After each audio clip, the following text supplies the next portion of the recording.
Hi and welcome back to the Messy Bookshelf. I'm Jennifer and today I'm going to be doing a review of Gemina by Amy Kaufman and Jay Kristoff. This is the second book in the Illuminae Files trilogy.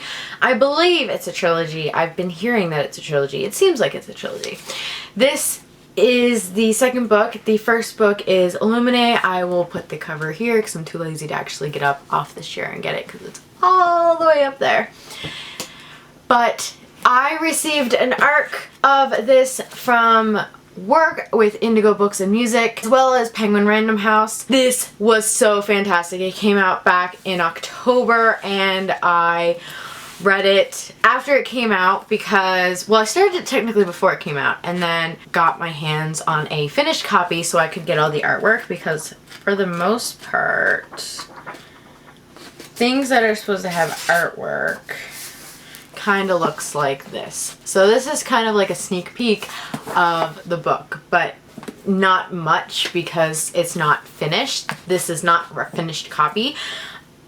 If I am correct in saying so, the artwork in the finished copy was actually done by Marie Lu, who is the author of the Legend trilogy and the Young Elites trilogy. I read Legend, wasn't for me, but I've heard that a lot of people like that series, as well as the Young Elites, which just recently finished. But back to this. So this tells the story, well, not this one specifically, I'll give you some backstory to the trilogy. The trilogy is a sci-fi romance. So the first book follows Katie and Ezra, who live on this planet or some substation or something in outer space somewhere, and it gets attacked and they end up having to get picked up by this passing spaceship.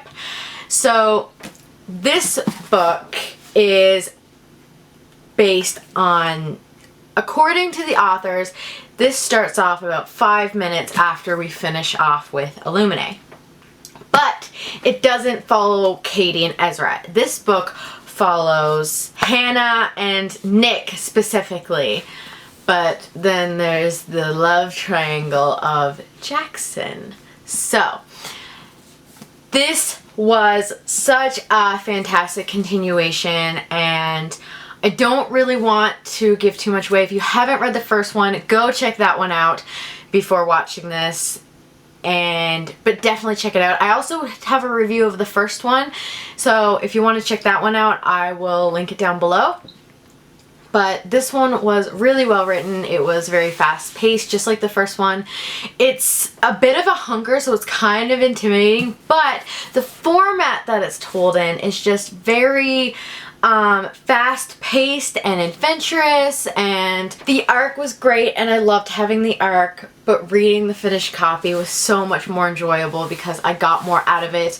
Being able to see what the characters, because there are some pictures in here, so being able to see the characters and the journal entries, because they're included in the files is the journal of Hannah.